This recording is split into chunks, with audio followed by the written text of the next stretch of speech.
Voltei.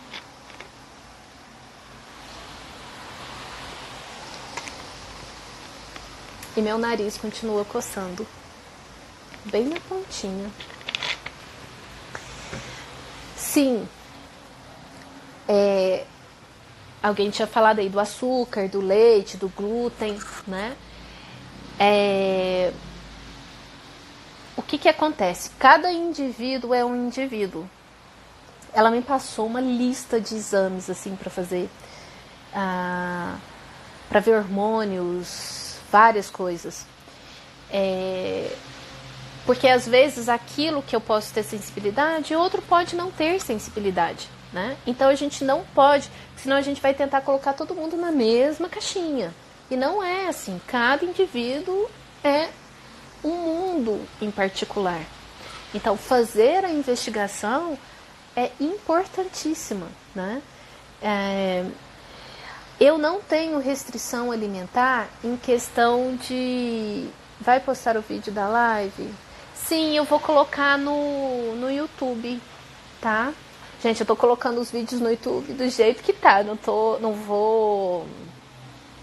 Como fala? Fazer edição nenhuma. Não tem função executiva para isso. E nem vou pagar ninguém pra fazer isso pra mim. Então vai bem no sincericismo do autista. Sem máscaras mesmo, porque agora eu estou me liberando das máscaras e das camuflagens, tá? Zero necessidade de me adequar, né? E de me respeitar nas minhas crenças mesmo. Gente, isso facilita a vida, tá? E aí, assim, eu vejo as pessoas, algumas pessoas, muitas pessoas estão se identificando, né? Outras estão recebendo o diagnóstico. Eu libero geral, depois aí eu fico exausta. Aí eu vou passar uns 2 dias lá em astenia, em crises de astenia, né? Ok. Então, muitas pessoas estão se identificando. E o que acontece quando a gente se identifica no espectro? Não é que alguém uma vez comentou, dá uma bad. Não é isso, a gente fica introspectivo mesmo, né? Porque é igual filme, aquele filme Sexto Sentido. Gente, eu sou antiga, né? Então, acho que a galera aqui todo mundo conhece o Sexto Sentido. Na última cena do filme, passam várias cenas que você vai juntando todas as peças, aquela sensação, então era isso. É assim, exatamente assim quando você recebe diagnóstico de autismo. Aí você vai vendo todas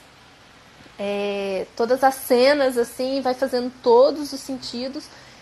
E você vai levar umas 2, 3 semanas, às vezes, vivenciando isso. Isso é uma introspecção que a gente sente meio... que a gente identifica como tristeza, que parece uma bad, que não é depressão. Respeita o luto, respeita o sentimento de processamento daquela informação, tá? Tem um vídeo meu falando sobre a tristeza que tá no Instagram. Assista ele, é aquilo ali que acontece. Você recebe uma informação que te dá uma outra perspectiva de realidade. Então o seu cérebro agora não vai preparar o seu corpo para ação, vai preparar o seu corpo para introspecção, para reprocessar a sua percepção e entendimento de vida, tá? Então, assim, quando a gente recebe o diagnóstico, você tem escolhas de como você vai, o que você vai fazer com essa informação. Algumas pessoas, todo mundo em algum momento vivencia a autopiedade, tá? Ai, como eu sofro, ai, coitada de mim. Eu também, de vez em quando eu me pego, assim. Hoje, depois que eu saí da nutricionista, parece que o fato de um profissional me validar... Eu estava passeando com os meus cachorros no horário de passear com os cachorros e eu me percebi temerosa, eu me percebi com medo.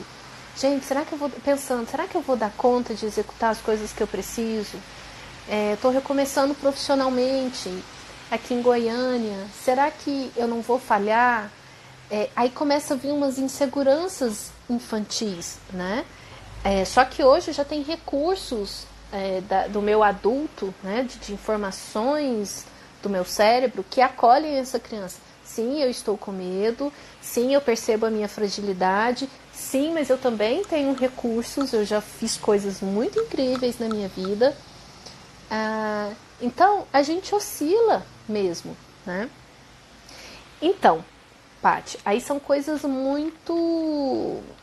A gente existem várias situações na vida, né? O ambiente, ele interfere muito a forma como a gente vai sair ou não dessa bad, que não necessariamente é só pelo espectro, tá? Então tem várias outras coisas. E não é porque, para mim, trouxe ressignificação, que necessariamente tem que ser libertador para outra pessoa. Porque aquela pessoa tem uma outra personalidade, ela tem uma outra forma de vivenciar as coisas, né? Sim, e dá medo mesmo. Dá medo, porque a gente... essa nutricionista falou isso hoje, né? Que muitas pessoas falam dessa questão do medo de falar do diagnóstico. Você não precisa sair falando, né? Tem situações que eu acho que eu preciso, olha, eu tenho uma sensibilidade e etc. Algumas situações eu exponho a questão do autismo, né? Mas é como ela falou, a gente acostumou com a ideia do autista, daquele bem estereotipado, né? De moderado a grave. E quando você está no espectro leve, você tem várias situações que geram muitos desconfortos. E parece que, né, nunca tá bom. Tem sempre uma coisinha, sempre um problema. A questão profissional, a maior dificuldade no espectro leve, em questão profissional, não é por questões técnicas. Porque se a gente estiver fazendo algo que a gente gosta, a gente vai ser muito eficiente. O problema profissional são as relações, né? Os conflitos, lidar com aquilo, vivenciar aquilo, né? Então, assim, eu sempre tive um interesse muito grande em autoconhecimento. Quando a gente fala em autoconhecimento, parece uma coisa muito... meio holística, assim, meio de autoajuda. Gente, se você não conhece o seu corpo, como ele funciona, eu estou começando uma jornada nova de conhecer a reação do meu corpo aos alimentos. Ela me falou coisas assim muito impressionantes. Outro momento eu falo sobre isso. Você conhecer as suas características que antes você tentava conter porque você achava que eram inadequadas, né? A Catherine está falando, eu tenho estereotipias quando estão nervosas. Eu passei a consulta lá balançando, né? Eu fico rodando o meu dedinho. E aí, nesse último artigo que saiu sobre camuflagem, a camuflagem ela é composta de estratégias lá de assimilar um comportamento, né? Estratégias de compensação. Por exemplo, olhar nos olhos não é uma camuflagem, olhar nos olhos é uma compensação. Eu aprendi que tem que ser assim, então eu executo, tá? Oi, Marcela, tudo bom? Pode marcar. Marcela é neuropsicóloga, gente. E ela uma vez, a gente me convidou para fazer uma live junto com ela. Foi bem legal. Aí, perdi, sumiu. Acontece, gente. Das estereotipias, né? Eu adoro fazer palestras e dar aula, porque é falar do meu hiperfoco. Mas depois que eu saio de cena, que eu sento para assistir uma próxima palestra, geralmente em simpósios ou coisa assim, bate um nervoso, aí eu começo, e haja balançar, e haja rolar dedinho, e haja balançar a perna, e aí eu fico pensando, gente, deve estar incomodando alguém, porque se tivesse alguma pessoa fazendo todos esses movimentos na minha frente, ia me incomodar. Mas aí eu já não controlo, eu só não balanço, porque pode estar balançando a cadeira do outro, mas rolar dedinho e balançar a perna, isso é inevitável, inevitável. Eu olho nos olhos e balanço a cabeça, mas daí não gravo o que foi dito. Sim, que aí é um processo de dissociação, né? Eu já fiz uma live sobre a dissociação. Alguém até tinha me perguntado se a dissociação pode dar lapso de memória. Pode sim, pode dar lapso de memória. Você desconecta, né? Eu, quando estou conversando com alguém, se alguém está me fazendo uma crítica ou me dando um feedback que me gera ansiedade, eu desfoco a vista. Então, eu perco o contato visual com a pessoa, fica tudo embaçado. Igual quando você vai no oftalmo, que coloca o colírio e fica embaçado a leitura. Eu faço isso com o músculo ocular e aí eu dissocio, né? Então a pessoa está falando, eu estou com cara de paisagem e as pessoas falam, você não reage, eu queria ser assim, eu queria não me impactar com as coisas. Bem, eu estou no auge do impacto, que eu estou dissociada. Ai, ai. A diferença de camuflagem e compensação. Camuflagem é você camuflar um comportamento que faz com que, se você não esconder ele, fica óbvio que você é estranha. Por exemplo, entre as crianças e no adulto também. Uma criança brincando, eu fazia muito isso. Eu tinha muito medo das pessoas perceberem a minha fragilidade. Eu sempre tive uma autoconsciência, uma autopercepção muito aguçada. Então, se tinham outras crianças brincando, eu estava perto delas, então eu estava me camuflando ali, fazendo o que elas estavam fazendo, mas eu não estava envolvida. Eu só não queria ficar em destaque. Quem é aquela menina que está sozinha? Quem é que... Porque aí, se você está isolado, você está vulnerável. Isso é uma camuflagem. Você chegar num evento social, tem pessoas reunidas, você chega próximo, tá ali conversando, rindo, fazendo caras e bocas, mas você não está participando, né? Você só está ali, né? Hoje em dia facilita muito o celular, né? Porque qualquer um... Hoje é fácil você se isolar, porque hoje todo mundo se dissocia no celular, enfim. Uma dissociação pode iniciar com a vista desfocada? Pode. Antes eu não sabia porque eu fazia isso, de desfocar a vista. Hoje eu sei que é consciente, hoje eu faço consciente. Quando eu estou nervosa, eu desfoco a vista. A dissociação também, você está andando na rua totalmente mergulhada no seu mundo. Pode cair um mundo do seu lado que você não vai se dar conta dele. Se me chamar na rua, eu não vou ouvir. Não, você pode parar na minha frente. Então é muito engraçado, né? As pessoas quando me encontram na rua, Gabi, aí eu olho para elas, tipo, cara de paisagem, e eu faço, eu tenho um pequeno delay de processamento de informação, que é o tempo que meu espírito volta pro meu corpo, sabe? Que meu cérebro reconecta.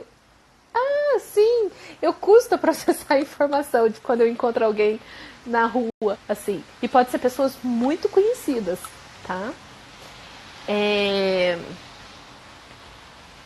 Em aula eu dissocio valer, porque chega uma hora que se tá chato, ou se tem algum barulho. E a dissociação,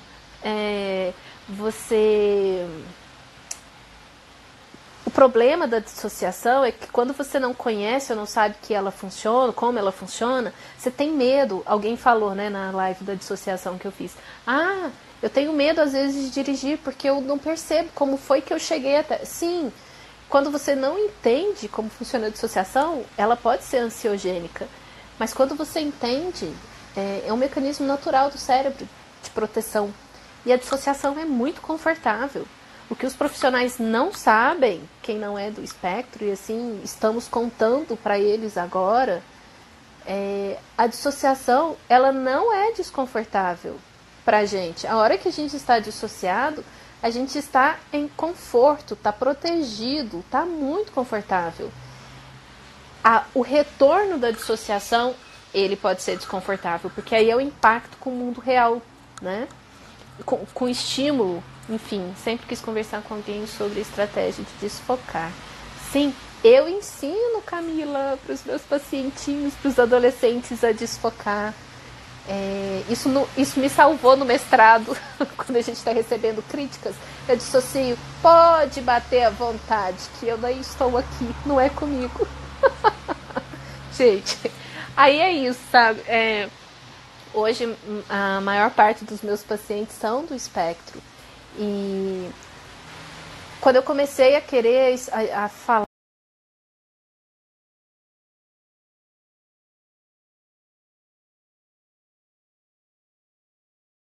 não acho que isso precisa ser o fim da minha vida. Eu não tenho problema de ser do espectro. Eu não me vejo menos resiliente do que pessoas que não são do espectro. Muito pelo contrário, eu me vejo muito mais segura, muito mais bem resolvida, mesmo eu não sabendo que eu era do espectro. Então, eu tive a sorte na vida, né, de buscar essas informações, de ter recebido da vida instrumentos, oportunidades de criar toda a minha resiliência, de desenvolver isso. Mas é com preço, né, é com esforço, e isso eu não entendia, porque eu fiz coisas incríveis na minha vida. Mas por que era sempre com muita tensão, muito peso, né? Então, existe uma forma, sim, da gente conduzir a nossa vida estando no espectro de uma forma leve. Quando se disponibilizando para conhecer, a ficar curioso. Como é isso em você? Como funciona o seu sistema? Não é só flores, é uma montanha russa. Um dia você está bem, no outro não. De repente aparece uma inflamação que você não sabe de onde. Um dia você está com questões sensoriais, outro dia você não está. Mas o fato de você conhecer e saber que o seu organismo funciona assim, isso te disponibiliza a lidar com aquilo, a criar estratégias funcionais com aquilo. Aí, sim, gente chata é um super convite para dissociação. Aí a Camila tinha falado a diferença entre camuflagem e compensação. Tá. Então, você camuflar é você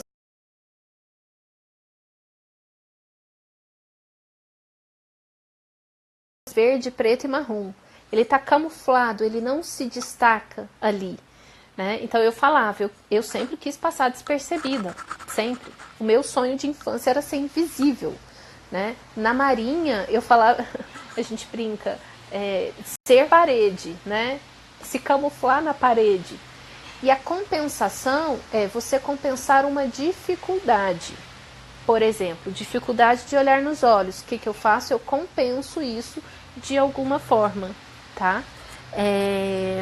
Tem um outro termo que compõe a questão da camuflagem, que é assimilação. Mas eu não sei falar agora para vocês, porque isso tá no artigo que eu achei a semana passada. Tá? Uma live um dia sobre o que está aprendendo sobre nutrição. Sim, o que eu pensei em fazer? Eu pensei em fazer tipo e compartilhando as coisas como eu estou vivenciando. Eu tirei tal alimento. São informações muito complexas que eu recebi hoje, mas eu compartilho, sim, e eu acho que vale muito a pena quem acredita que está no espectro, quem já sabe que está e tem certeza. Vale a pena ir atrás dessa questão da alimentação, tá?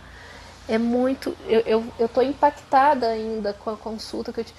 Gente, ela ficou 3 horas comigo, foi uma consulta de 3 horas. Nossa, foi muito bacana, eu realmente me senti vista, né? E eu quero proporcionar isso para meus pacientes também. Porque faz muita diferença você saber. Eu falei para ela, geralmente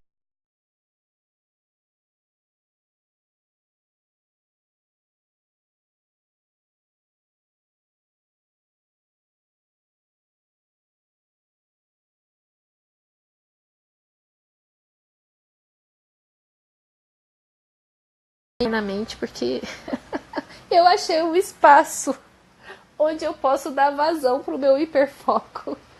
Muito bom, né? E que tem pessoas que curtem o meu hiperfoco. Muito bom. Como identifico essas mudanças de humor? Como algo normal ou quando pode ser algo como bipolarismo ou borderline? Tá. Isso é muito tênue, a diferença. Porque quando a gente está com uma sobrecarga sensorial, e sobre a irritabilidade, tá certo, é bom vocês me lembrando, senão eu esqueço. É muito tênue você falar essa alteração de humor para bipolar ou borderline e tal. Borderline é um transtorno de personalidade, o bipolar também é um transtorno de personalidade.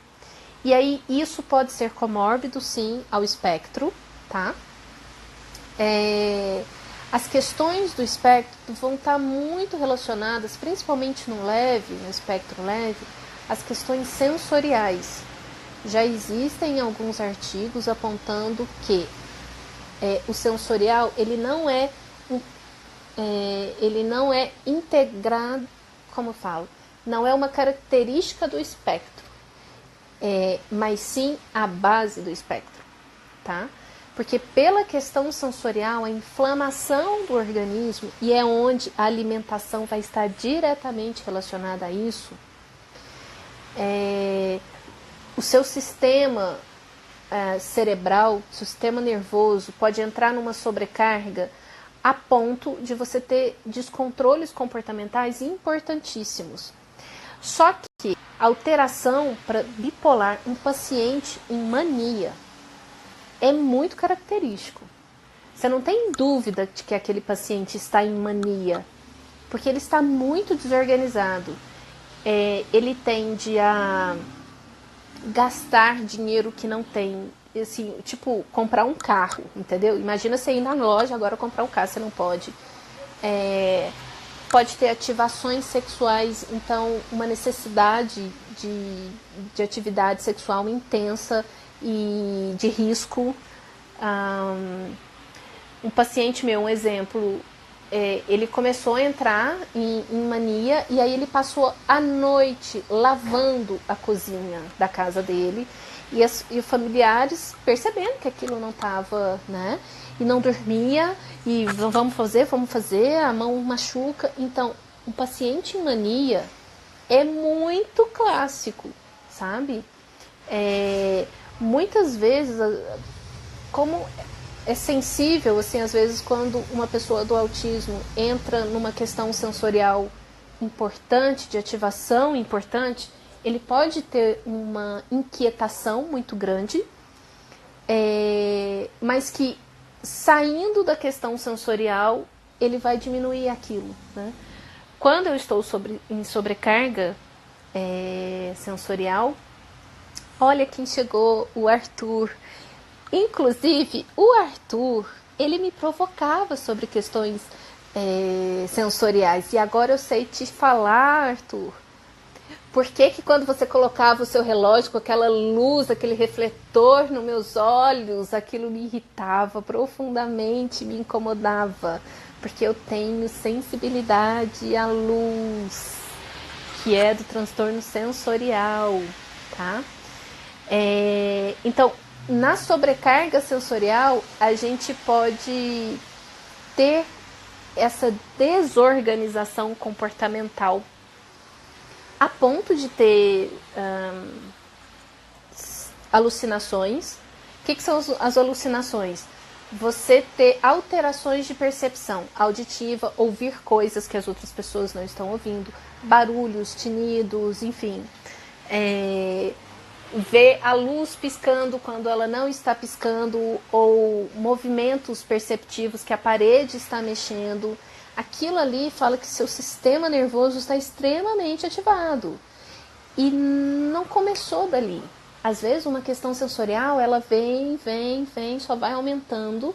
A gente, por não ter sido treinado, não percebe que você está entrando nesse esquema e que quando chegar no limite você explode, né? E a questão do borderline, quem está no espectro pode ter transtorno borderline, sim. Mas o borderline ele é um transtorno de personalidade. Cara, cada vez mais assim, os sintomas eles se sobrepõem, tá? Vultos, sim, você pode ver vultos,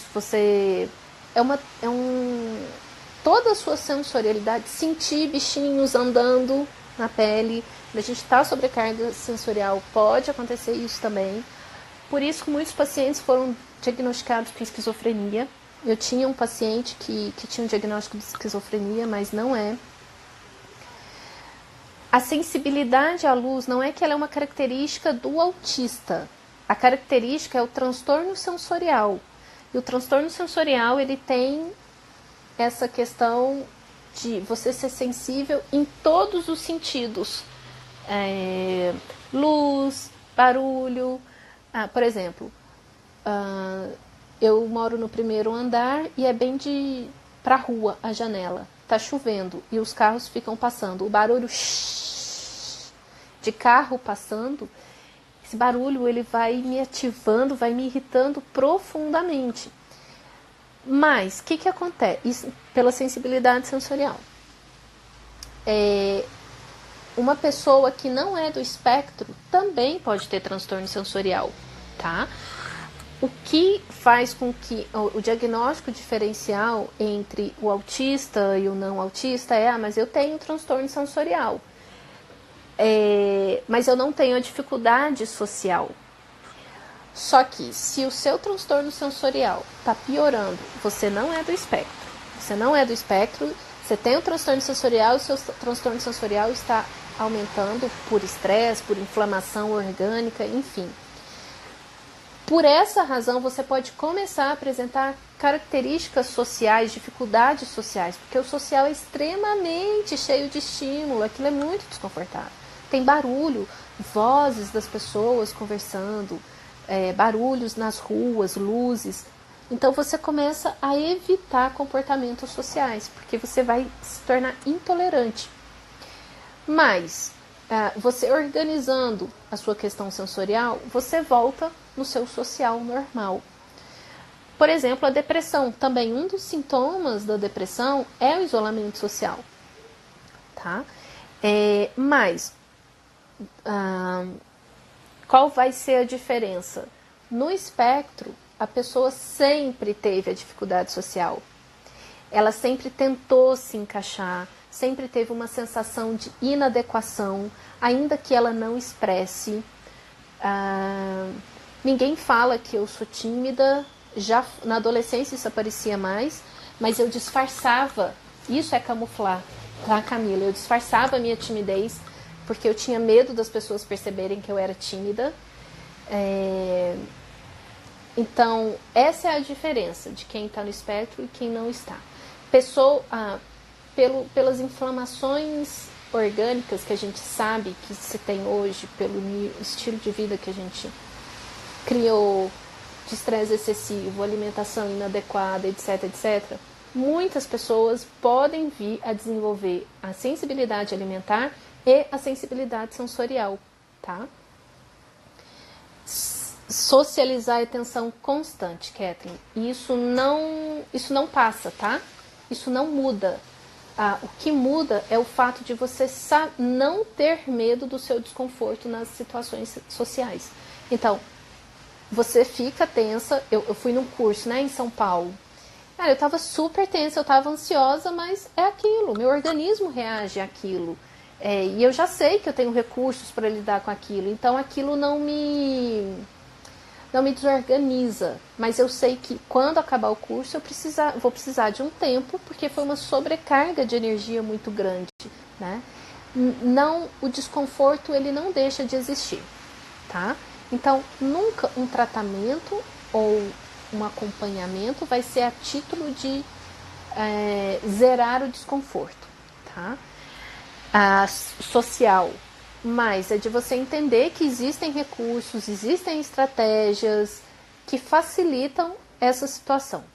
Tem muitas situações na minha vida que são muito conflituosas e ansiogênicas e eu evito elas, às vezes eu encaro, enfim.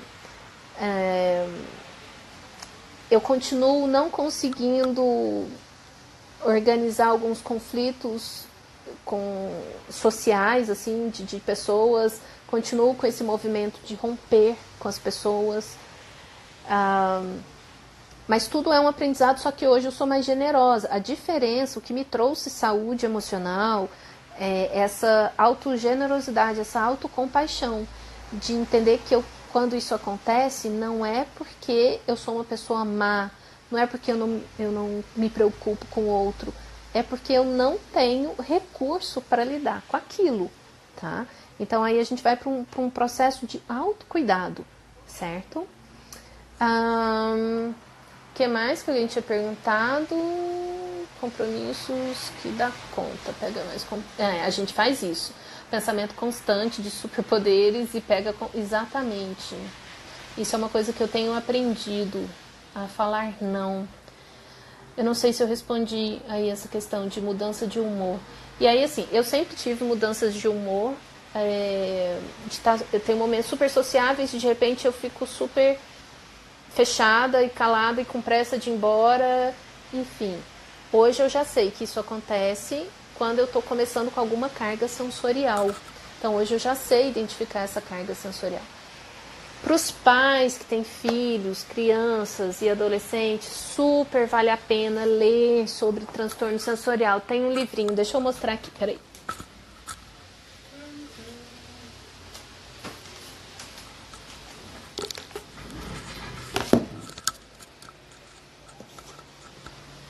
Aí, depois eu vou printar. Vale super a pena para os papais de filhinhos autistas e também para nós autistas, vivendo sensorialmente, entendendo os seus sentidos. Vale super a pena. Isso é autoconhecimento, gente. Tá? Ajuda na regulação emocional. Vou ver essa questão da live da nutrição. De trabalho, muitas vezes são complicados porque isso acontece. Sim, reunião de trabalho, dissociação valendo. Tá, parece que tá. Jordana, pois é, bom, né, Jordana, quando a gente começa a se identificar, isso está sendo muito bacana. As redes sociais estão possibilitando isso.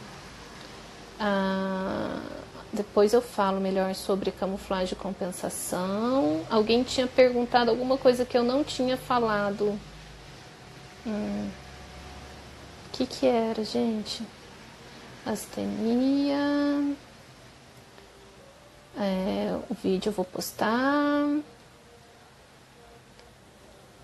Bom, não sei. Deve ter passado aí de novo, porque o déficit de atenção prevalece. Quem eu não respondi aí, me manda a pergunta no privado, que aí eu respondo, tá? E é isso, gente. Eu vou printar o livrinho e pôr pra vocês. Irritabilidade. Sim, irritabilidade. Meu sobrenome, Kathleen. Meu sobrenome, irritadinha. Mas hoje eu sei que tem muito a ver com questão sensorial, tá? Então, assim, uma situação que me... Compensação seria comportamentos treinados, Camila, exatamente. A irritabilidade.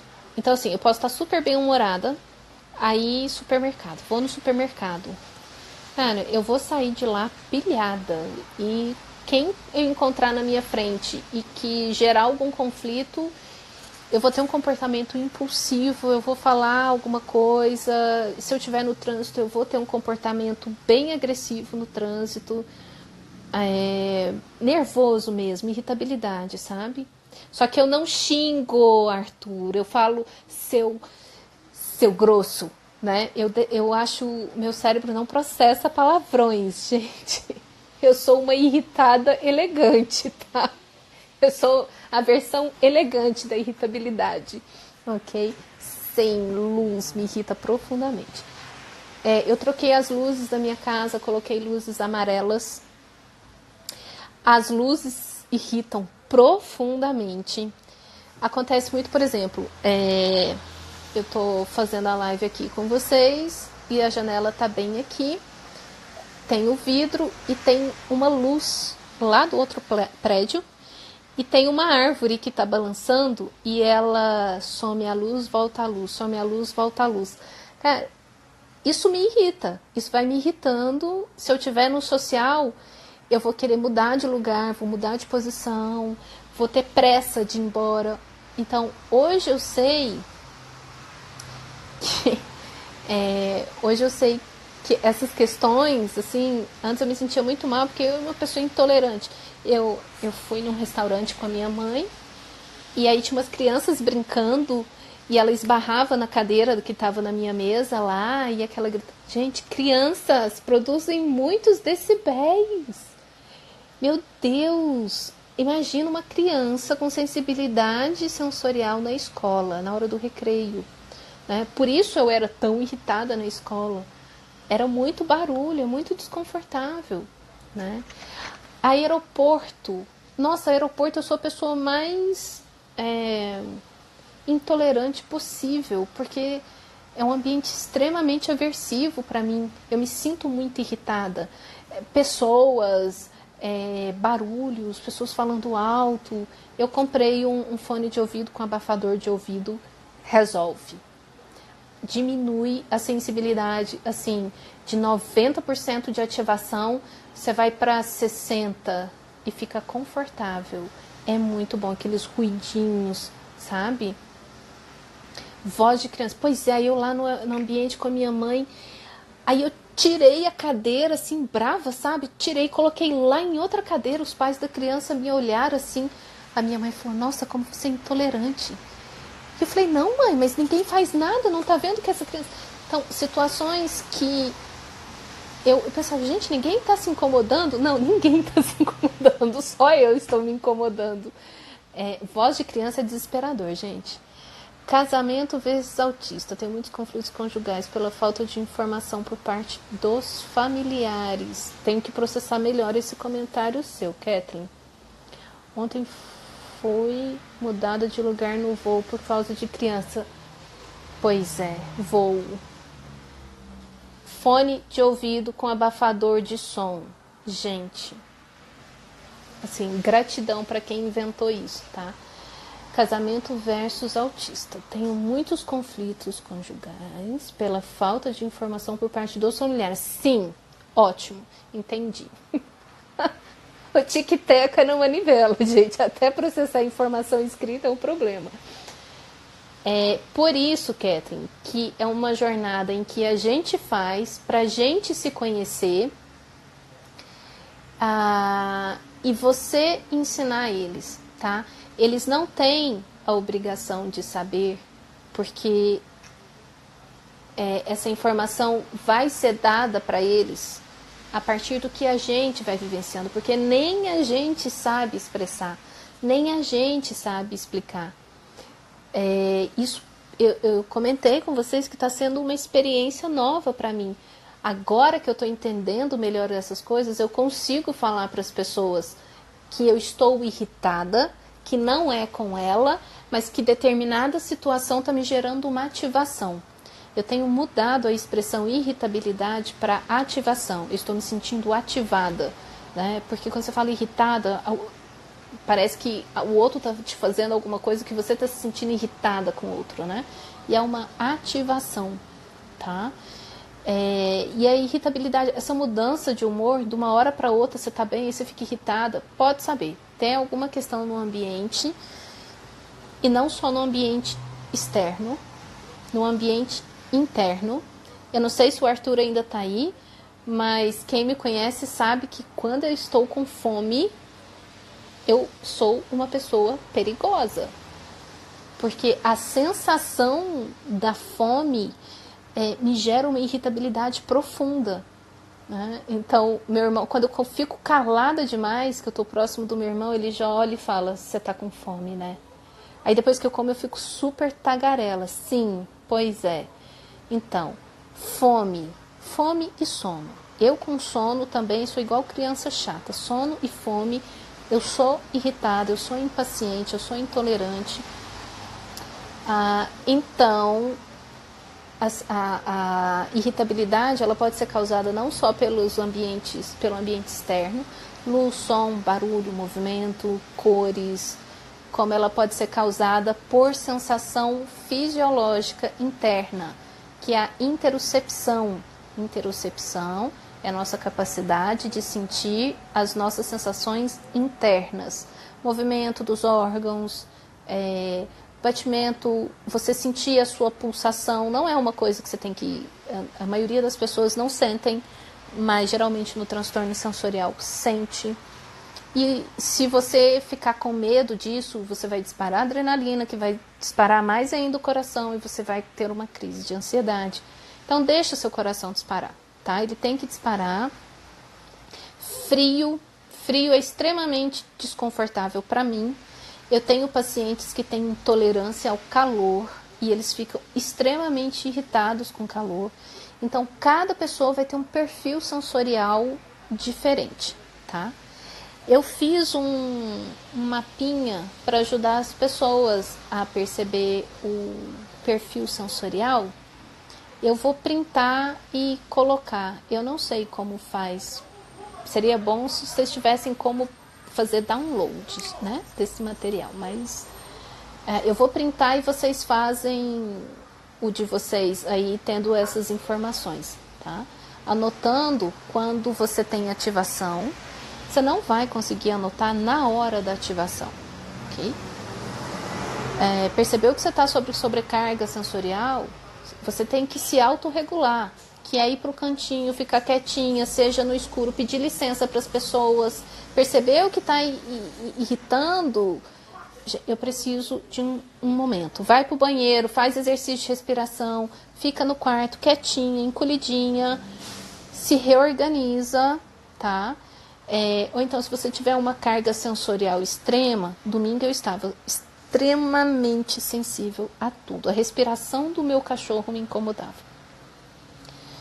Eu não vou ter paciência para anotar nada nesse dia, mas depois eu vou lembrar daquilo e vou analisar o contexto, a situação, o ambiente, o meu estado, como eu reagi, como eu não reagi.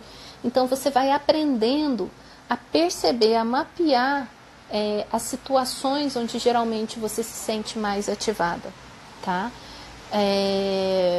E aí depois de um tempo que você tiver vários dessas fichinhas, você consegue perceber situações naquela situação, com aquela pessoa. Gente, a voz de uma determinada pessoa pode gerar ativação sensorial, tá? Então, ir para esse autoconhecimento, ele é fundamental para a gente ter uma qualidade de vida. E a gente pode ter uma vida muito bacana. A gente pode ser muito mais resiliente do que uma pessoa neurotípica, tá? O que não dá é para a gente pegar o diagnóstico e se colocar no como eu sofro, no processo de autopiedade, porque aí você não vai conseguir desenvolver habilidades para administrar aquilo, tá? E o fato da gente estar no espectro não faz com que a gente sofra mais do que pessoas neurotípicas que têm processos de estresse e de ansiedades gravíssimos, tá? Sempre quando eu ia para um show com amigos, eu ficava indo no banheiro para ficar meia hora sentada. Sim, shows. O que acontece? Isso é uma coisa que eu venho estudando também. O nosso perfil sensorial, ele muda com o tempo. Então, na adolescência, a gente tem mais hormônios que... barulho de moto. A gente tem mais hormônios que são mais ativadores, então a gente não é tão mais sensível assim. Então eu adorava ir a shows e não era uma coisa que me chamava atenção. Mas de uns tempos pra cá eu não suporto o cinema. O barulho do cinema, som muito alto, tem anos que eu não vou no cinema.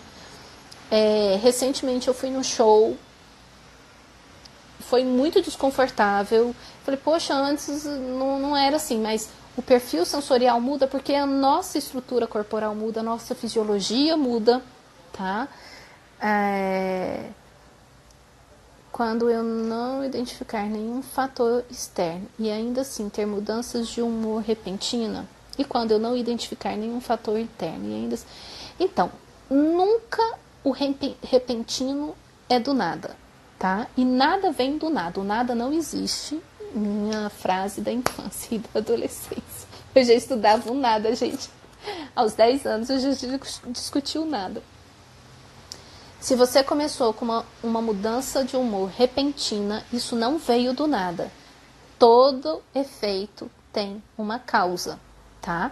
Então, isso é um dos meus maiores trabalhos com o paciente, é ajudar os pacientes a fazer essa avaliação clínica. Vamos pensar a situação, como era o que tinha acontecido, porque esse repentino pode ser que não tenha sido no momento, mas pode ser que já é alguma coisa que está vindo, e no momento que você está, tem um pequeno estímulo que é o gatilho para aquilo que já estava vindo. E o que acontece no espectro?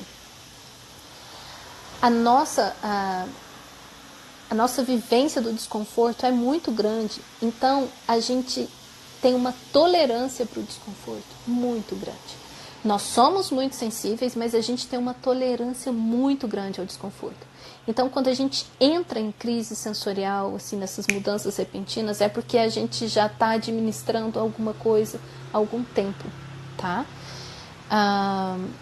E aí, isso é interessante pensar, assim, quem está se identificando no espectro, na vida adulta, cara, pensa as dificuldades, pensa os desconfortos, o sofrimento, tanta dificuldade. Cara, você está onde você está hoje, o mínimo que eu posso pensar.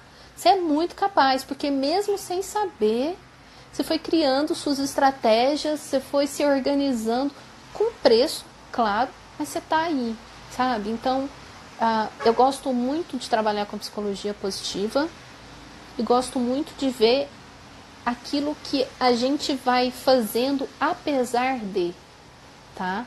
Então, vale a pena pensar nisso. Tinha essas paranoias sobre o nada. O nada não existe. Nunca é do nada, tá? Não existe mudança de humor repentina. Alguma coisa no ambiente, se não é no ambiente externo, é no ambiente interno, sensorial interno, ou no ambiente mental. Alguém falou aí da mente tagarela, pensamentos, enfim, né? Eu li alguma coisa. A mudança repentina de humor pode ser em função de um pensamento automático que passou, você não se deu conta dele conscientemente, mas ele deixou um rastro de reação fisiológica, tá? Depois, terça-feira que vem eu faço a live sobre o mapa mental. Eu acho uma ferramenta bem importante, tá? Eu achava que era apenas o estresse. Não só o estresse, tá? Não só o estresse. A gente vai ter uma disponibilidade maior para o estresse, mas a gente também tem uma tolerância muito maior ao estresse. Porque a gente é muito resiliente e a gente não sabe. Então, isso é uma coisa que você começar a pensar, né? Tem muitas dificuldades, mas também com muitas estratégias. TPM lasca, Patrícia. Cara, eu sou uma pessoa na TPM, eu sou um monstrinho, eu sou a Bela e a Fera. Aliás, eu sou muitas nos meus processos de dissociação. Mas TPM, caramba, olha, é muita sensorialidade, é nível high de sensibilidade, assim, né? E aí, assim que acaba, eu sou um ser, assim, sabe, fofinho, tipo Gremlins. Quem lembra dos Gremlins aí? A galera aí tem cara de ter idade de saber dos Gremlins. Quem não conhece, procura. Não, um bichinho tão fofinho, mas que quando molha vira um monstrinho, sou eu. Exatamente. E isso precisa ser respeitado, porque senão a gente vai para um processo de autocrítica, né? Não é o outro que tem que saber tolerar a gente. A gente precisa se conhecer, a gente precisa ter generosidade e saber contar para o outro e desenhar para o outro. A titia vai ter que ir ali, tá? Não. O meu sobrinho querendo brincar, eu falei, a titia não pode brincar com você agora, porque a titia está nervosa.